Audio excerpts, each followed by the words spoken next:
Okay, great. And we're welcome to another session of Machine Medicine's interview series, and we're delighted to have Professor Jeff Arle, who's, I believe, a neurosurgeon and a professor in Boston at the esteemed Harvard. Is that right, Jeff? Great to have you. Yes. I'm an associate professor at Harvard Medical School in neurosurgery, and I work at a couple of the hospitals in Boston, Beth Israel Deaconess Medical Center, and Mount Auburn Hospital in Cambridge is one of the other Harvard teaching hospitals there. Gotcha. And perhaps, as I mentioned, we often like to ask people to give us a quick sort of overview of how they arrived at this sort of place and working in this kind of area. As a medical student, you would have had umpteen different specialties, and many people, would have said this or that. Other one would be dermatology, often here advocated. But so why did you end up in this one? The skin. You're a former neurology guy, part of the nervous system, right? I guess going back far enough. It's an interesting question. I guess, as always, for me it is because it goes back very far, where I was interested when I was younger in the nervous system and the mind and thought. What is a thought? I think I wrote an essay trying to get into college on what is a thought. And complex systems of train track systems and subway systems and other things that have multiple elements that interact with each other and have dynamic, nonlinear processes and all of that kind of thing. And I was a little bit ahead in math and that sort of background. And so I was thinking, something in neurosciences by the time I was in high school, really. And so I went to college at that time for neuroscience, and there really wasn't any neuroscience per se. There were only about 3 or 4 programs around in North America that actually labeled their major as neuroscience. I went to Columbia, which at that time called it biopsych, biopsychology. Where Eric Kandel was, and there were sort of luminaries there, but they didn't actually even call it neuroscience as a major. And now it's like 30% of all these classes are neuroscience majors, it seems. But I went there and I thought, I'm going to do all of these kinds of things, and it's interesting. I think I'll go to medical school to do that, but I don't want to go into. I'm sort of a hands-on person, I want to actually intervene with the system somehow and fix it or modify it, I guess. I'm more of that kind of person. So neurosurgery seemed to fit all of these kinds of things. And I got into medical school and decided to also do a PhD in computational modeling because it seemed to kind of fit a couple things. One is in neurosurgery, I figured I wouldn't have time to grow cells and keep them alive in various types of incubators and media. And as they are dying, and I have to redo it over and over and have a lab with lots of chemicals and things. And killing animals wasn't really something that I cottoned to readily. I did some research and I wasn't happy about that in the end. Cat research and cat research and different kinds of things. So the computational side seemed to make sense. I could have a lab as a neurosurgeon that I needed a room with some computers basically. And I was able to work on this almost 24/7. And so I was able to get, my PhD at the same time, kind of overlapping with second year medical school and rotations in the third year, and got them in 6 years because I was able to kind of do all of that in that way. And I figured if I didn't go into neurosurgery, I probably would not have stayed in medicine. Actually, I might have been an architect or, maybe in philosophy or something like that. But gotcha. Yeah. So then I got into neurosurgery residency. I was at Penn.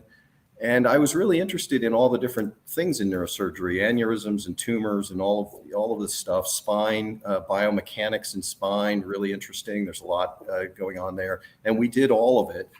And I honestly, I didn't really know what I was going to go into. And I went to a lecture on studying for the boards. And there was a guy there, Pat Kelly, who was at the Mayo at the time and ultimately became the chair at NYU in neurosurgery. And he gave a lecture just to the people in the course, just a random lecture on the future and the 21st century, basically, of neurosurgery. And he talked about using computers in neurosurgery and stereotactic and functional aspects of neurosurgery, minimally invasive types of approaches, using computers for other aspects of functional modification in the nervous system.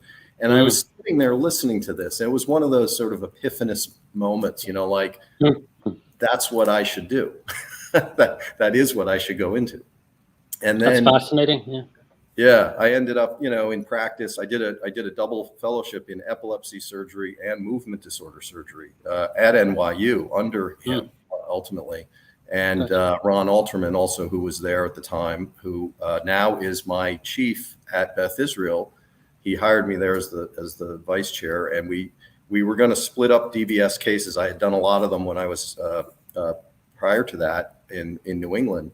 Hundreds of DBS cases, but basically he does them, I do the epilepsy, and I came into doing spinal cord stimulators for pain mostly, although some other things now have cropped up, and all these other stimulators, vagus nerve stimulators and motor cortex stimulators, and you know, basically anything in neuromodulation I've taken on. I find it all fascinating. I feel that we're all stewards of this field, this you know, multidisciplinary field of bioengineers and biologists, neuroscientists, neurosurgeons, neurologists, pain physicians, philosophers. I mean, you know, there's this whole nexus that neuromodulation is. So anyway, that's a long-winded answer to your how did I get No, here? it's great, and it's full of really fascinating detail. I mean, I think you touched upon one thing that I was wondering, which would, you know, given your sort of computational interest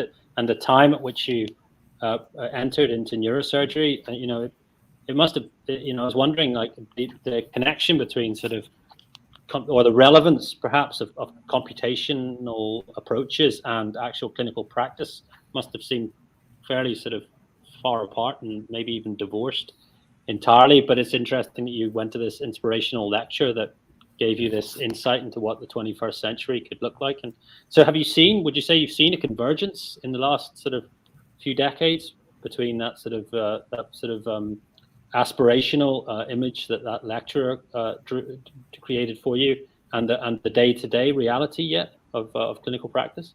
Yeah. I think Dr. Kelly, he was a brilliant guy, just an incredibly quick mind, amazing, you know, mind to talk to. You know, this sort of like little bit stocky Irish guy you wouldn't necessarily think, but just incredibly sharp. And I think he was right. You know, he participated in some of the earliest developments of using computers for targeting and so forth in the nervous system. And I think he could sort of see what you could do with this.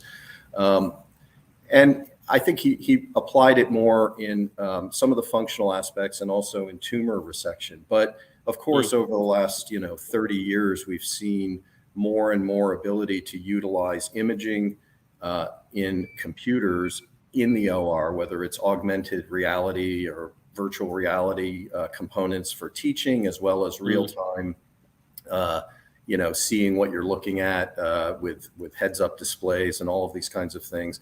More precise and refined use of computers to help with targeting and utilizing, you know, diffuser tensor imaging pathway information for some of the types of surgeries we do. And this is just neurosurgery, but I think it expands now beyond that. I was very interested in using neural networks early on to try and understand multi-faceted problems where you don't know what the important variables are to prediction and so forth. You know, how is this patient going to do? Should we put this device in, or should we do this surgery or that surgery? Is there anything that can tell us that beforehand?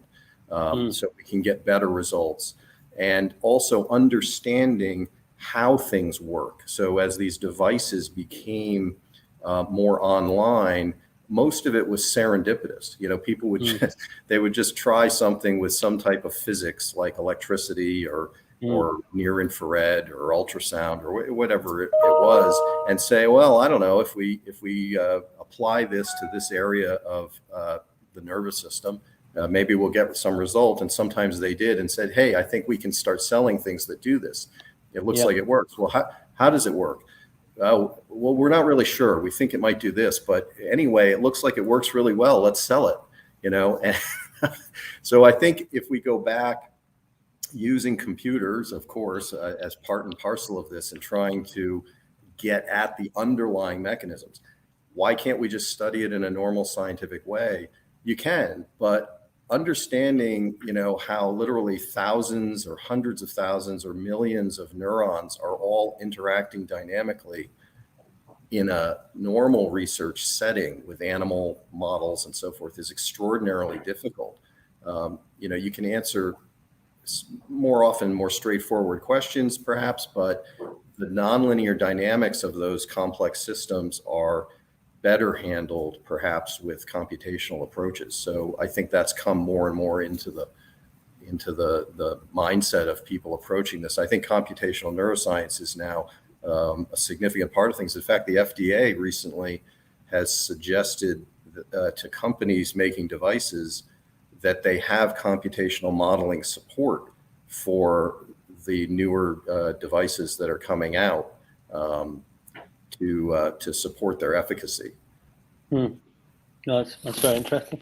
And I think you touched upon an interesting kind of distinction, because as you mentioned, there's quite a lot of, I guess maybe sometimes people say there's two different kinds of computational neuroscience. There's kind of computational neuroscience where we're just using kind of the computational power of computers to do things like produce very nice 3D anatomical maps of say the brain or the cerebral hemispheres or something for the purposes of, say, surgical planning, but it's not actually offering any deeper insight into the mechanistic underpinnings of the organ. And then we have this kind of computational neuroscience where we're actually trying to understand, as it were, the neural code and how, as you mentioned, populations of neurons actually compute behaviorally important outputs, like sort of locations of objects and so forth. And I suppose it's kind of the former kind already seems to be present in the sort of the operating theater and the clinic more generally.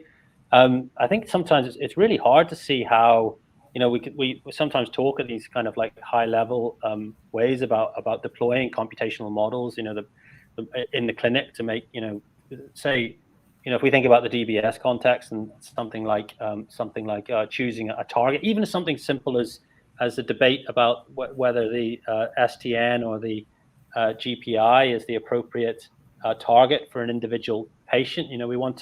We'd like to be able to deploy computational models that would somehow allow us to simulate that patient and say do the in silico experiment, and yet it seems very far off the actual clinical deployment of that. I think there's one or two initiatives that are trying to sort of push the needle on it, but do you see that being a sort of a reality in the clinic in the near future? I think those are all great observations, and I do think that there is a lot of separation right now between sort of the enhanced imaging aspects of computational work and the more mechanistic and predictive aspects of computational work, and they there's some underlying similarities in perhaps some of the mathematics and things like that, but they don't really translate across very much yet. There is some of that work, as you've alluded to, with DBS and kind of precision medicine of taking that patient's tractography information and other anatomical information, putting that into the computer, getting the various derivatives of the field effects and so forth that you can make pretty good estimates of, it seems, beforehand, and saying, hey, we think, and here's where things sort of go off the rails a bit. We think if we get this field volume in this region, in this patient, it's going to have a more beneficial effect than if we put it over here. But you still don't really know on the levels below that of granularity, the physiology dynamically, in real time, is it going to have that effect? And that's, it's a best guess right now. And I think putting in more of the functional dynamic information is something that is going to happen. I don't see it happening in the near future. I mean, I think, we were talking earlier about a paper that we put out on using computational models to help in drug development. And I think, it's sort of related to this question, because I think people immediately would think, well, it's used now all the time. They're doing computational models of the structure of various molecules, but that wasn't what I had in mind. And the paper tries to talk about the development of drugs for, say, depression, the next antidepressant. So what if you created a circuitry model that was as accurate as we can make it, that's a dynamic model of the circuitry involved in depression as best as we know it? And there's a fair amount of information on that, when people are depressed and when they are better. And we have some other information on what areas are active and which ones are more inhibited, it looks like, in these various conditions. And if you have early information on various molecular, contenders as a drug, they've got 100 different moieties on, these molecules. And they're like, well, I don't know, I guess we're going to need another 5 to 10 years of trying this in various animal models before we narrow it down to 5 that we're going to, but you could take those and something about their binding affinities with certain receptors. That information alone, and perhaps some other information on how they're interacting with receptors at various synaptic sites and so forth, you can put that into the models.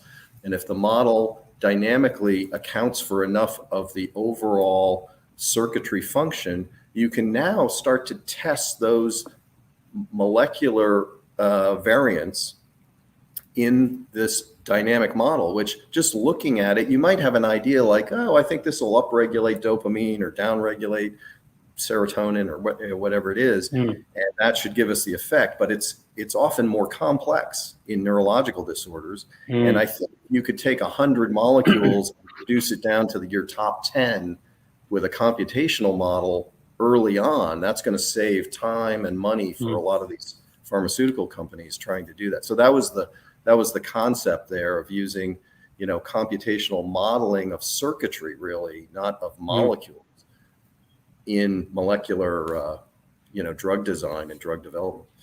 Yeah. I guess that sometimes I have a rather, perhaps it's just a sort of realistic thought, but it does seem perhaps ironic. But that might be that these kind of systems might be developed in far, simpler kind of physiological systems. Like the dermatologists might actually be the guys that developed this. Do you know what I mean? They had well understood biochemical pathways, or well characterized intracellular signaling pathways, something like that. And then they're able to, model with the kind of work that's being done by DeepMind, for example, and, actually synthesizing a protein and saying, this is what it'll actually look like. This will be its binding affinity, and this will be the biochemical impact on, say, eczema, given this sort of well understood chemical pathway. It seems like maybe there's some systems like that are better understood, where these things could actually be kind of proven out, and then move up to more complex systems. I don't know, say cardiac physiology, up to, say, respiratory physiology, up to, it might be that there's an evolution like that. There's been, a fair amount of work. Subramanian and others have done very detailed but large scale dynamic models of cellular physiology, for example. And various types of cells in different organ systems and so forth, where you can start to look at real-time dynamic, molecular, and metabolic modeling. And so, the skin, you're right, is a good example where it's very localized and you have a good handle on the molecules and dynamics involved. And so you can start to look at actual molecular design for that. It reminded me, when you were talking about that, of our work with the physiology of the heart and being able to make discrete lesions in the sort of network of the heart waveforms to do ablation work, and that's it's complicated in a way, but it's simple enough that they can actually get their whole head and computation around it. And now it's an incredibly valuable addition to cardiology, interventional cardiology, and that took a couple decades to do that. I think the nervous system overall, the brain and things in the spinal cord is going to be on that pathway, but it's probably 30, 40, 50 years off, I'm guessing. I mean, who knows? The trajectory just keeps, it goes like this. Yeah. So maybe it's absolutely 5 years off. I don't know. But it's a very interesting kind of parallel, isn't it? And even kind of commercially, the companies that produce pacemakers are the same ones that have been developing neurostimulators, and there do seem to be deep analogies there. But yeah, how big the gulf between the complexity of the heart, and let's not be too sort of dismissive about it, for all that it's simpler, it's still a very complex system, and yet how much more complex is the nervous system. It just seems like maybe we're talking orders of magnitude here, rather than being kind of a next door neighbor or a few more rungs up the ladder. So, yeah, I agree. And also, as you say that, I'm thinking about something we did recently where we were looking at this sort of connectome concept that seems to be of interest to people these days, and taking information mostly from imaging on putting together the relevant functional connectivity in usually the brain. And we were interested because we do a lot of spinal cord stimulation and trying to understand those mechanisms of action for epidural stimulation. We were interested in doing it for the spinal cord. And so we thought, well, we'll just go back through all the literature that's been out there forever on the structure and connectivity in the spinal cord. How hard can that be? It's the spinal cord, it's not the brain, right? Simple, and what we found, wire, right? Yeah, well, that's right. We thought, there's a bunch of fiber optic cable, right, with a few circuits here and there. It wasn't like that at all. It was very, very complicated. There was far more complexity jammed into, the dorsal horn circuitry and the ventral horn circuitry and the central pattern generators and all the other things that are going on in the spinal cord, the different cell types and how they're connected to the ingoing and outgoing pathways than we anticipated. And, we put that out as a dynamic model also. It's actually a functional circuit model of what's out there, but you never think of it that way. You think, oh, the brain is really complicated, but the spinal cord is very complicated as well. Yeah. I mean, what do you think of these kind of projects to try and build sort of in silico full versions of the brain? Like I think the Blue Brain project is one of them. I think it's great. I think when you look at the human genome projects and our ability now, especially with the development of CRISPR techniques and so forth, that our ability to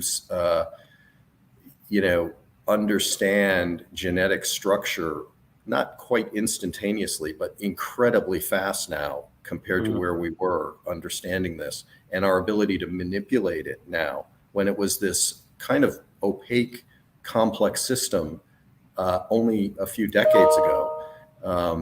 It's really quite remarkable. And I think as people dig into the structure of the nervous system and really try and come out the other side of it saying, hey, we can do this and this and this imaging, and when we do that, we can transform it into this other software, which now gives us actually relevant dynamic functional aspects of that person under these circumstances and so forth. It's I think that is where it's going to go, and I think these are the first steps in getting there.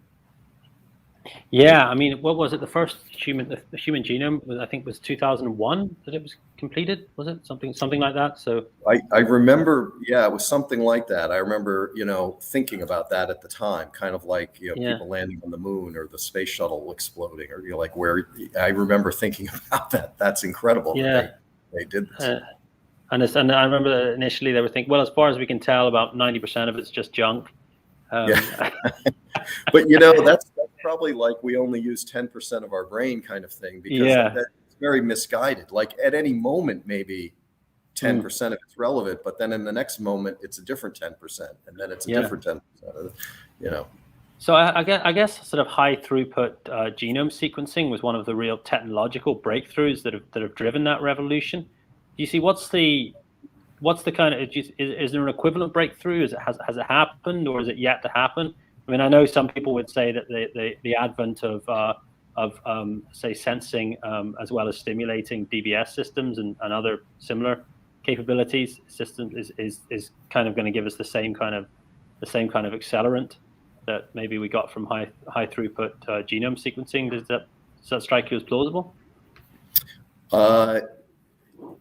It might be plausible. I mean, some of this is out there, as you know already, and people are working on closed loop systems more and more, including us. I mean, some of our research is involving closed loop kinds of dynamics and so forth. The problem I see is, there's sort of a convergence of if we had all the money and time in the world and no fiscal or economic constraints toward efficiency of producing something to make our money back or whatever it is. If we didn't have any of those constraints and we're saying, let's just start at the ground up, from, I don't even, quarks or, whatever level and try and understand every level and meta level of the dynamics of this highly interconnected complex system called a nervous system. And once we get that, we can do anything, right? But the expediency of reality of people having to pay for, jobs and the amount of time, the hours in a day, all these other things are well, how about we just try and help people with this disorder in the meantime?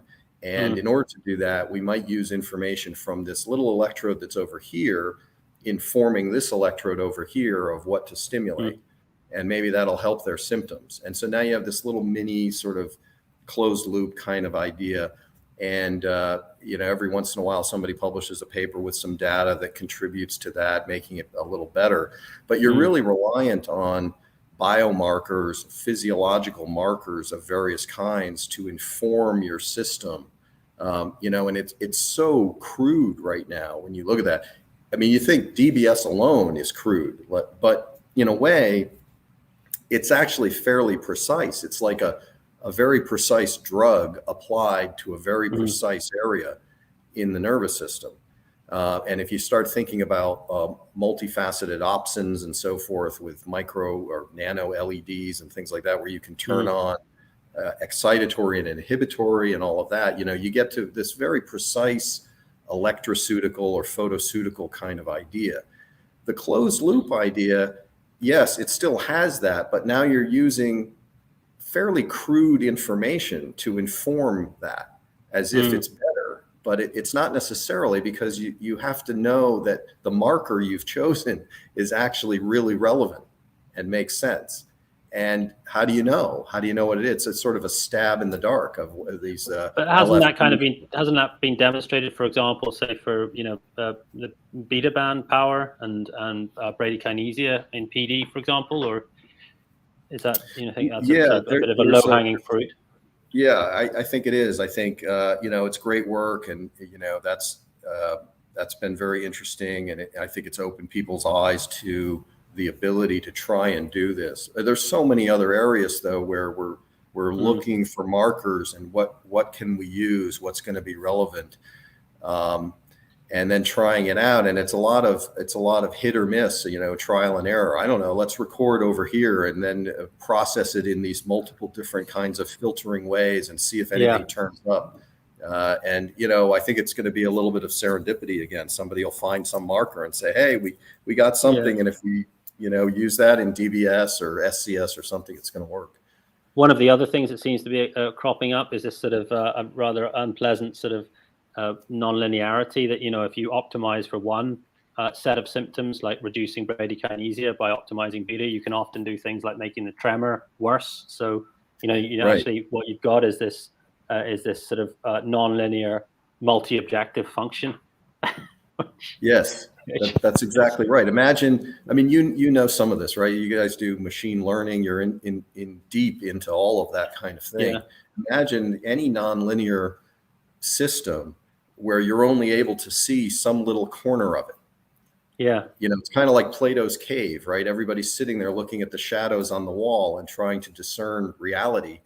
So you're looking at some nonlinear attractor space and saying, well, I'm just looking over here in this corner, and I'm going to use that information to predict what attractor stability state it's in right now, and then make some adjustments to it to push it into another state, maybe. I mean, think about cellular automata, for example. I don't know if you've had any background in that, where you can look at a corner of the automata and try and make some conclusions about the dynamics of the overall cellular automata. Well, this one's on and off in this sort of pattern. Does that tell us anything? Well, maybe, but you have to kind of get lucky. And so it doesn't surprise me that they can and it's not really overfitting, but they can find something that looks good. It helps with a certain thing, but then it's a very fine range. You have to keep that. Yeah. Yeah. And another thing I thought was interesting, reading one of your papers about multiscale modeling, was this, that you extend and it's something I think I hadn't thought about really in the modeling context, is that for some conditions, like for example addiction, it makes sense to sort of extend the hierarchy of kind of modeling layers beyond even the human body and into the kind of societal sort of realm. So where things like availability of drugs and social pressures from peers and so forth actually becomes part of your kind of modeling exercise for these things, I guess, that you can consider to be at some level of interpretation, sort of public health issues as well. Yeah, that's a really interesting question. There are a lot of directions I could take some comments on that, but I think it's absolutely true. I mean, you're basically dealing with phenomena in the universe, and at what level do you decide to go into it to understand it? Do you go at the sort of quantum level of the Heisenbergian level, where you're taking statistical quanta of every aspect of the material that's involved to study addiction?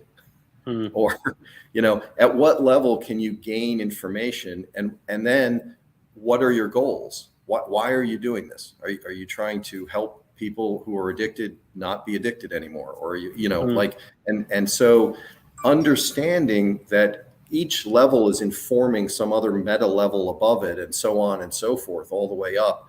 You can go in anywhere, and you may need to understand at one level, you may need to understand the couple levels below it and maybe a couple levels above it.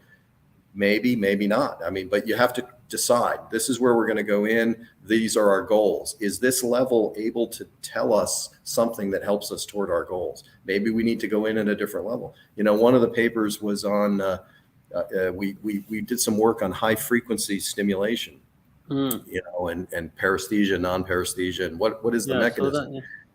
And I really, I felt at some level, we had to look at the dynamics of the individual sodium channels and the potassium channels, the actual gating mechanisms, the statistical dynamics of those, the subcomponents, and how were these fields at these frequencies affecting the dynamics of those channels for these ions? Because I thought that level of analysis might be where we had to go to explain the overall higher level of phenomena that we were seeing with paresthesia or not, and yet pain relief and not, and so on.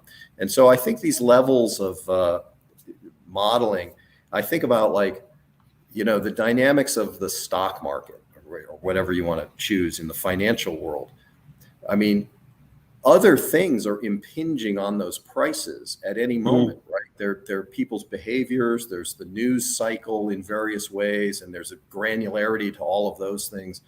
They're not just the companies and what's going on in the company and so forth. There are all these other things from the world impinging on them. And I think addiction, for example, is one of those things where where those things also matter. You know, you have to take into account the person's environment and the people they interact with and the physical environment and other aspects of what they're doing every day in order to understand it, maybe. Yeah. So what do you think the neurosurgeon or the neurologist of 50 years from now is going to be spending most of his time doing? I mean, I guess one vision is kind of that you would actually have a kind of, we would say sort of neuromodulation becomes sort of dominant treatment kind of modality. One idea would be like, well, we just you get sort of implanted with a kind of like von Neumann architecture sort of neuromodulatory device, and then the neurologist or neurosurgeon basically just uploads the right program to sort of recalibrate your nervous system in the appropriate manner. Or is this just sci-fi, or do you see sort of radical sort of seismic changes in clinical practice coming in the next few decades? I think it's going to be something like the navigators in Dune, you know, where they're in a gaseous sort of spice-filled space where they see all of the pathways of all of. No, I'm just kidding. I think, yeah, I mean, I think it's going to be a stepwise thing of interacting with these devices in ways that become more and more refined for time in the clinic and being able to see patients and get where you need to go, you know, because there are all these other elements, of course, that impinge on our time and ability to do things. But, you know, it's interesting because I see even now, as you look at these different waveforms that are out there, or the segmented leads in DBS, for example, or the RNS system for epilepsy, and the complexity of programming these devices, which has already gone outside of the realm of the typical clinician being able to really wrap their head around it. Even if they're interested in it and they want to, they can't sit there and go through every kind of, you know, combination. Yeah. And so the companies are left with the need to not simplify, but sort of combine information to get it to a level where somebody can, you know, to put it in simple terms, move a joystick around and harness these complex underlying therapy aspects that they're putting together. Because otherwise it's not going to be tenable, you know, like, look at our system. It takes all this into account. Here it is. And then the clinician says, that sounds really great, but, you know, I can't really do that. I don't have the time or the knowledge, frankly, to combine these things and know what I'm doing. So I think it's going to be on the companies to figure how to translate that back to the clinician to use it, in fact. Yeah. It's actually kind of a problem that we're working on very hard to do algorithmic based motor assessment, so that we can assess, you know, arbitrary quantities of clinical data instead of the 30 minutes or so every month that currently is possible. Because you're absolutely right. These things are just becoming more and more complex, which imbues them with more and more power, but makes them more and more unmanageable, right? Yeah, absolutely. Maybe you guys have a future. Yeah. Let's hope. You're definitely in the minority at the moment, Jeff, but let's hope that goes our way. Look, Jeff, I'm conscious that we've come to the end of our allotted time, and actually more than it. So we're very privileged to have had so much time chatting to you, and thanks so much for giving us that time and the benefit of your thoughts on this very interesting and exciting and rapidly evolving area. So we'll look forward to reading more of your research and hope to catch up again soon. Yeah, it's been great talking with you, Jonathan, and really appreciate you guys highlighting the field of neuromodulation overall. I really appreciate that. So yeah, thanks for having me. Thanks.